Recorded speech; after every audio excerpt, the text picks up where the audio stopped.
एक कहावत तो आपने खूब सुनी होगी कि व्यक्ति मरते टाइम हमेशा सच कहता है। सोचिए अपने आखिरी क्षण में किस तरीके से सतपाल मलिक ने खुलासा किया, मौत को गले लगाने से पहले किस तरीके से वीडियो बनाकर अपने आप को सही साबित करते हुए इस दुनिया को अलविदा कह दिया।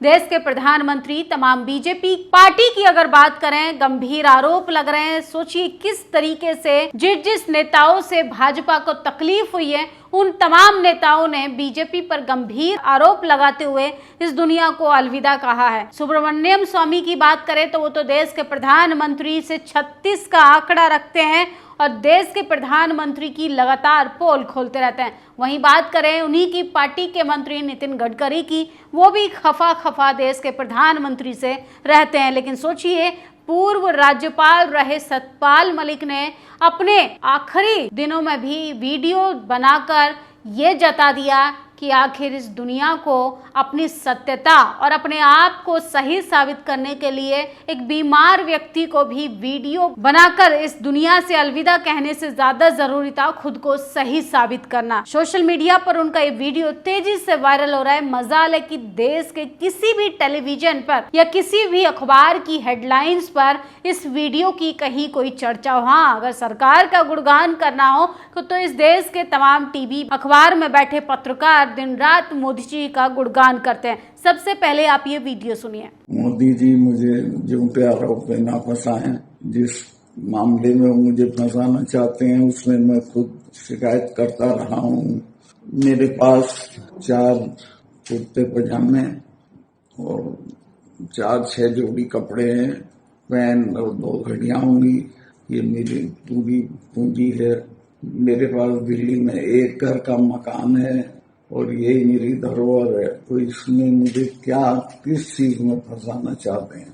तो ये बहुत ही अनैतिक है। तो सुना आपने वीडियो। सोचिए ये झकझोर देने वाला वीडियो पूर्व राज्यपाल सतपाल मलिक का है। उन्होंने अपने आखिरी दिनों में इस वीडियो को बनाया था। मोदी सरकार पर गंभीर आरोप लगाए, गुजरे पल में सच बोलने का साहस इतिहास गवाह रहेगा। सत्ता के दबाव में झुकने वालों में से उनका नाम कभी ना आएगा। पूर्व गवर्नर सतपाल मलिक का निधन से पहले ये वीडियो सामने आया जिन्होंने उसमें कहा, मोदी जी ने मुझे झूठे आरोप में ना फंसाएं। जिस मामले में मुझे फंसाना चाहते हैं उनसे मैं शिकायत करता हूं। उसमें यह भी कहा कि 4 से 6 जोड़ी कुर्ते पजामे हैं और मेरे पास 2 घड़ियां हैं, यही मेरी पूंजी है। तो सोचिए किस तरीके से हालात हो गए हैं कि एक राज्यपाल को, एक पूर्व गवर्नर को अपने आखिरी क्षण में एक वीडियो बनाकर इस सत्ताधारियों के खिलाफ ये तक कहना पड़ रहा है कि मुझे झूठे आरोपों में ना फंसाया जाए, मेरे पास कुछ भी नहीं है सिवाय कुर्ते पजामे के और मेरी 2 घड़ियों के। सतपाल मलिक के निधन के बाद ये वीडियो वायरल हो रहा है जिसमें मोदी जी पर गंभीर आरोप लगा रहा है। भले ही वो आज हमारे बीच में नहीं है, लेकिन उनके सच, उनकी बेबाकी, उनकी ईमानदारी की गूंज हमेशा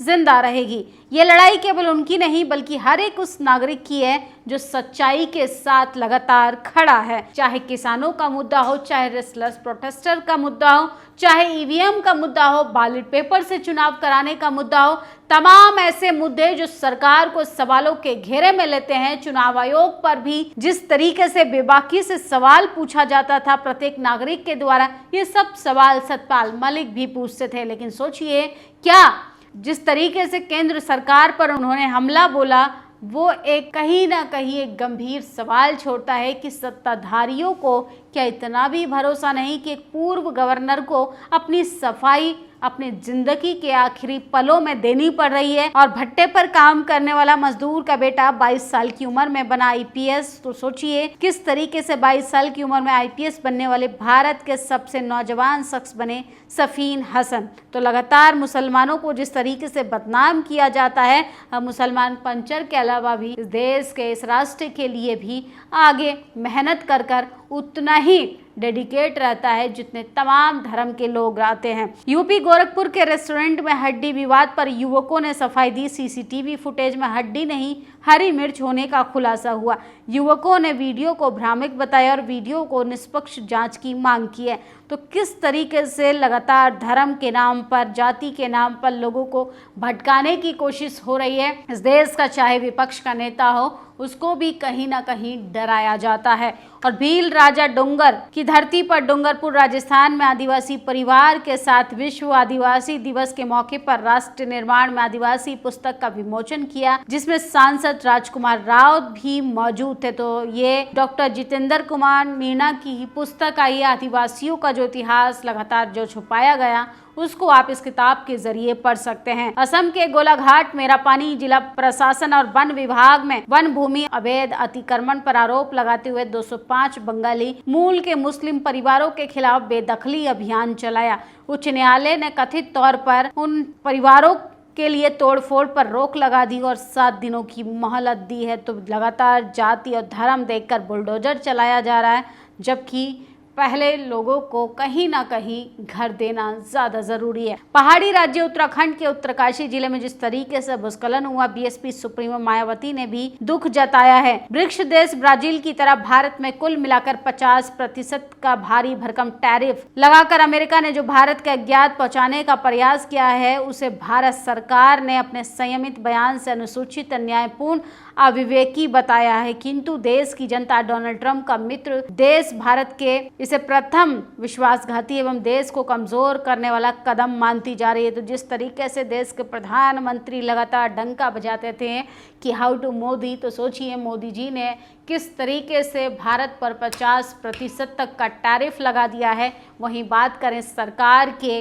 कामों की, तो विपक्ष के नेता राहुल गांधी लगातार एक सवाल पूछ रहे हैं कि आखिर वोट की धांधली कर सत्ता पर काबिज रहने वाली भारतीय जनता पार्टी चुनाव आयोग का सहारा लेकर अगर चुनाव जीत रही है, तो ये लोकतंत्र का मजाक बनाया जा रहा है। 1 लाख पोलिंग बूथ के सीसीटीवी फुटेज देखने में 273 साल लगेंगे इलेक्शन कमीशन। तो इलेक्शन कमीशन लगातार सवालों से भागने की कोशिश कर रहा है। ये तमाम बड़ी खबरें थी जो हम आपको बता रहे थे, लेकिन सोशल मीडिया पर सबसे ज्यादा आज वीडियो तैरने वाला पूर्व राज्यपाल सतपाल मलिक का है। अपने आखिरी पलों में सरकार से सिर्फ एक सवाल पूछते पूछते इस दुनिया को अलविदा कह दिया।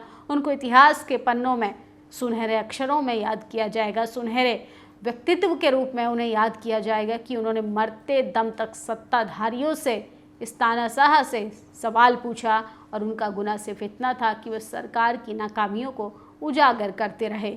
सरकार ने उन्हें बदले में क्या दिया, ये तो आप इस वीडियो में देख ही चुके हैं। आपकी क्या प्रतिक्रिया है, कमेंट बॉक्स में जरूर बताइएगा। शुक्रिया।